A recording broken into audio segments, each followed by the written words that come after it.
Assalamualaikum, salam sejahtera. Hari ini kami membentangkan eProgate, sebuah sistem pengurusan kertas kerja digital untuk kegunaan Politeknik Metro Johor Bahru. Sistem ini dibangunkan bagi menawarkan penyelesaian pengurusan dokumen yang lebih teratur dan efisien. Okey, kita beralih ke latar belakang. Amalan pengurusan kertas kerja sebelum ini terlalu bergantung kepada proses manual, fail yang bertaburan dan format yang tidak seragam. Perkara ini sering mengundang kepada isu kelewatan dan ketidakcekapan. Okey, seterusnya adalah problem statement. Kami kena pasti ada 3 masalah utamalah, dan masalah pertama ialah no standard format, iaitu pengurusan kertas kerja ataupun proposal tidak mempunyai structure dan susah untuk di-evaluate. Dan yang kedua adalah inefficient document management, iaitu pengurusan dokumen yang kurang efisien lah. Terutamanya dari segi macam mana kita nak track and trace kita punya kertas kerja dan macam mana kita punya status. Dan yang ketiga adalah slow approval process, iaitu proses kelulusan dia memakan sedikit masa, terutamanya apabila pihak pengurusan berada di luar kawasan. Okey, kita beralih kepada solution overview. Terdapat 3 solution sistem yang kami bangunkan.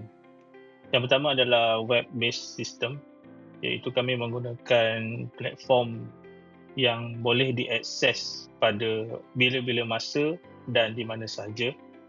Yang kedua, standardized template, iaitu template yang mempunyai struktur yang sama untuk memudahkan urusan pengurusan dan juga kelulusan. Dan solution yang ketiga adalah online submission, iaitu macam mana kita nak hantar kertas kerja secara online lah, digital, menggunakan sistem eProgate. Dan ini akan mempercepatkan lagi proses e-paperwork tersebut dan proses kelulusan. Okey, kita beralih kepada objektif. Yang pertama adalah structured digital platform. Kami memberikan platform yang standardized untuk penyediaan kertas kerja, dan juga we provide a clear workflow, iaitu workflow ataupun laluan yang jelas lah menggunakan sistem eProgate. Yang kedua adalah centralized management, iaitu easy access and retrieval. So akses yang sangat mudah dengan menggunakan sistem ini, dan juga pengurusan dokumen yang lebih tersusun. Dan yang ketiga adalah improve efficiency, dan dia berkaitan dengan faster approval process, dan juga kita mengurangkan manual punya proses dan juga mengurangkan penggunaan kertas. Okay, kita beralih kepada system development and workflow. Kalau kita boleh tengok dekat sini, kita ada yang pertama adalah system development. Dia menggunakan hybrid web application menggunakan HTML5, iaitu sebuah platform yang membenarkan beberapa device untuk digunakan, iaitu biasanya menggunakan web dan juga smartphone. Dan yang kedua, kita tengok kepada multi-platform access, melibatkan desktop, tablet, smartphone, dan dia support beberapa major browser. Dan seterusnya adalah flexible and accessible, boleh diakses pada bila-bila masa dan di mana sahaja.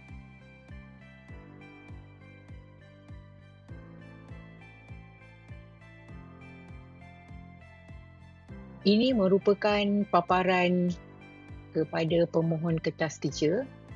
So daripada dashboard ini, kita boleh lihat semua sekali senarai kertas kerja yang dihasilkan. So dalam ni ada 5 kertas kerja yang telah dihasilkan dan 3 draft. Selain daripada situ, kita boleh nampak bilangan yang menunggu tindakan KJ, dan yang akhir sekali kita boleh lihat berapakah bilangan yang telah diluluskan.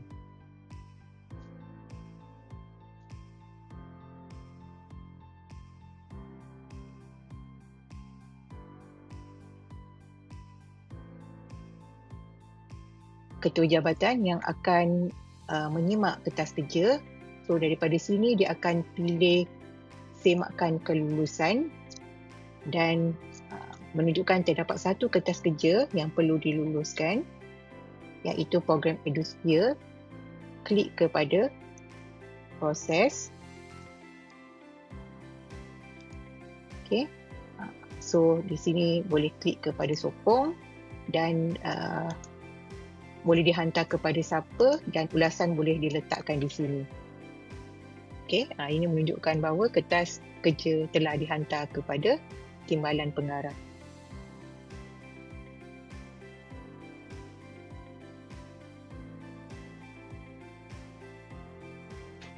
Setiap kertas kerja yang telah dihasilkan, kita boleh lihat dia punya status dia.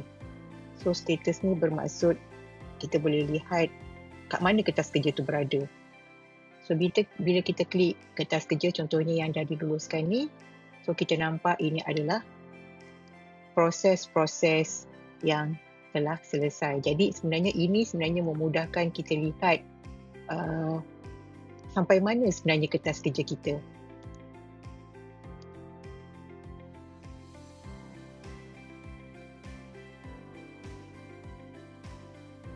So macam ni, kertas kerja ni masih lagi di peringkat ketua jabatan. So kita tahulah bahawa ketua jabatan belum lagi mengesahkan kertas kerja ini.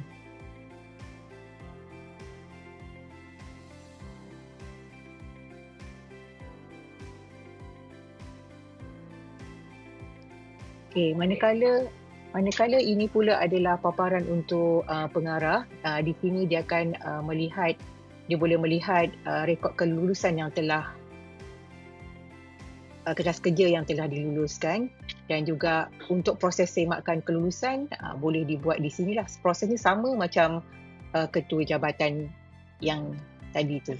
So di sini dia boleh lulus ataupun tolak kertas kerja tersebut.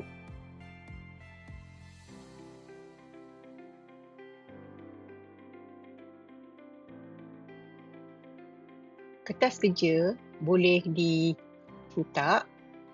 Kita klik kepada nama kertas kerja tersebut dan kemudian tu cetak format. Okey, dan di sini kita akan lihat kertas kerja yang telah diluluskan. So kalau ada status kelulusan, dia akan dipaparkanlah di sini.